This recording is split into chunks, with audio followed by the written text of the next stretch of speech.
Good afternoon, or at least it's afternoon here. I'm in my backyard, in front of the chicken coop, in case you hear some chickens or there's some kids playing down the street, if you hear some kids playing. So hello to my friends and family at First Christian Church. Welcome to another day of mystery and adventure here in the city of Roanoke. As your pastor, I'd like to talk to you about three things this afternoon. Number one, I'd like to let you know how I'm doing. I know a lot of you have been concerned and would like to know. Number two, I'd like to speak to you about the coronavirus pandemic that's kind of overtaken our lives for the last 9 months. And number three, I'd like to talk to you all about where we go from here, where we're headed, both as a people and as a church and as a people of faith. I hope you'll listen in, and this may answer some of your questions. So let's go ahead and get started. Let's jump right into how I'm feeling and a little bit of information about what the doctors are saying about my diagnosis. First off, I feel fantastic. I've not felt this good since December of last year. I've got my appetite back. I'm gaining weight. My energy levels are higher than they've been in months. I'm able to concentrate on the computer. At least I feel like I am.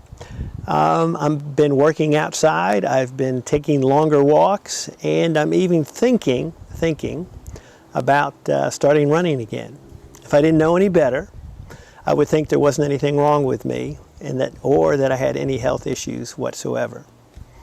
That said, there's my doctors. My doctors would tend to disagree with my prognosis. Most of you know that I've lost 50 pounds. I've been through two surgeries, 3 months of chemo, all in order to reduce my pancreatic cancer. The operations, although ultimately helpful, weren't really successful. The chemo had similar outcomes. The cancer is still there. In fact, it's metastasized and spread throughout my intestines, to the point that any future surgeries have been taken off the table. I've been told that neither the chemo or radiation would be of any significance in changing that outcome. So at that point, I had to ask the doctors, what exactly does that mean? And they told me, and this was about 2 months ago, they told me at that point that I could expect to live from 2 to 6 more months. And that I should spend most of my time or energy with treatments on quality of life. In the meantime, I've been referred to and accepted by hospice, and for those of you unfamiliar with hospice, you can't even get into the hospice program unless you have a doctor that will certify that you have less than 6 months to live. So what I did in the last couple months is I got connected with a functional doctor because I certainly haven't given up. It's just that there were no conventional means for which me to continue to get services. And so my functional doctor has helped me to add several supplements, including I take massive doses of vitamin C twice a week through an IV. We do these in order to suspend the growth of the cancer and perhaps even begin to destroy it. Generally speaking, what I'm trying to do is to encourage my body to heal itself and to empower my own immune system. I'm also on a special diet. This is also to help encourage my immune system to do its job. It's called the keto diet. In layman terms, and that's about the only way I understand it, I'm trying to starve my cancer while building up my body in the meantime.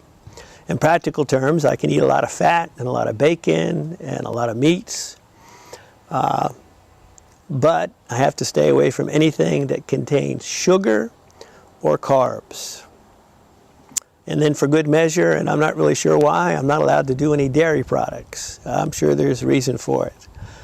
So I've been taken off of most of the things I eat. So I like to say it's eliminated my 3 basic food groups, Cici's Pizza, Burger King, and Dairy Queen ice cream. But oh well, like I said before, I feel great. So mostly what this diet does is makes it impossible for any of you to cook for me. It would be just way too hard with all the things that I can't have and that I do need to have. But not to worry, Bonnie is very creative and she's an excellent cook. Bottom line, though, is that I feel great. So clearly, it's doing something. Although there is no virtual way, I'm told, that I can figure out what it's doing, unless perhaps I can get a CT scan again sometime in the future to see if it's affected the growth of the cancer. But getting back to my prognosis by the doctors, I want you to know that I have the utmost respect for their opinions and their experiences, and I still meet with them on a regular basis. It's just that I no longer look at my time as they do, as being limited by my disease. I fully expect to be here and healthy for way longer than the 2 to 6 months. Although I will continue to value the lessons I've learned and honor the short-term priorities I've set while thinking that my time here was limited. I think it's time for me to get back to dreaming and scheming for our futures together. The world still needs us. In other words, it's time to get back to work. Well, that brings me to our second topic, the coronavirus, or the COVID-19 pandemic, as it's called. A pandemic that has been responsible for close to 250,000 deaths and continues to spread at an uncontrollable rate. I want to highlight 6 things about COVID. Number 1, it is real. Number 2, it affects all of our lives in ways we wish that it did not. Number 3, it spreads mainly from person to person, typically through the respiratory system, through droplets from coughing, sneezing, or talking. Number 4, meeting indoors in poorly ventilated areas is highly conducive to the spread of COVID. Number 5, it's spreading or spiking throughout the nation, in particular in Virginia and in the southwest region from where we live. And number 6, the risk of severe illness is highest in older adults, especially those with other risk factors. People like me and people like a lot of you. But there is good news. There are 3 things that all of us can do to protect ourselves and those we love. Number 1, social distancing, trying to remain 6 feet apart from each other.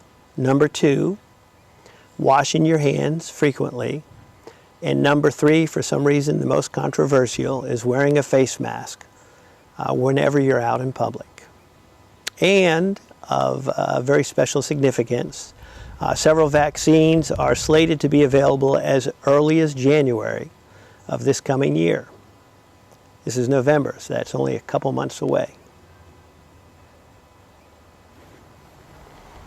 So that brings us to our last topic. The question all of us want answered: what comes next? Where do we go from here? And in particular, what happens to First Christian Church? Given everything we've talked about thus far, it's understandable why you have that question and why I have that question. We haven't settled on a strategy or plan here at the church. Like many of you, I hope that all of this was nothing but a bad dream.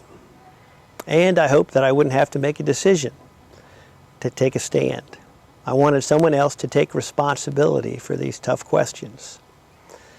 And to be honest, there was a time not so long ago that I was too preoccupied worrying about myself to think or even care about anyone else. And for that, I apologize. Well, that time has passed. I'm feeling better, and I realize now that there are tough decisions that have to be made, responsibilities to accept, and work to do to help make this world a better place if we are going to bring His kingdom here on earth. First up, I want to look at the future of... First up, on our look to the future, is how do we reconnect as a community of faith? When can we safely come together to celebrate our faith, come together to welcome all to the Lord's table, share our lives with each other, and be empowered by the Word of God? In other words, when can we resume our Sunday morning worship services? Second, how do we get back to work serving the community, advocating for justice, and building His kingdom? So let me start with the first question, the toughest one. When do we restart our in-person Sunday morning worship services? The surge in COVID cases has answered this question for us. For reasons of safety, and safety alone, we need to delay restarting our in-person services in our sanctuary on Sunday mornings until January of next year. The starting date would need to coincide with a downward trend of COVID, as well as an active vaccine being distributed. Remember, safety first, or as John Wesley puts it, do no harm. In the meantime, I will work with our board to figure out the best way for us to celebrate the Advent season as we strive to stay connected, share in the Lord's table, and stay in His words. We will still celebrate Christmas.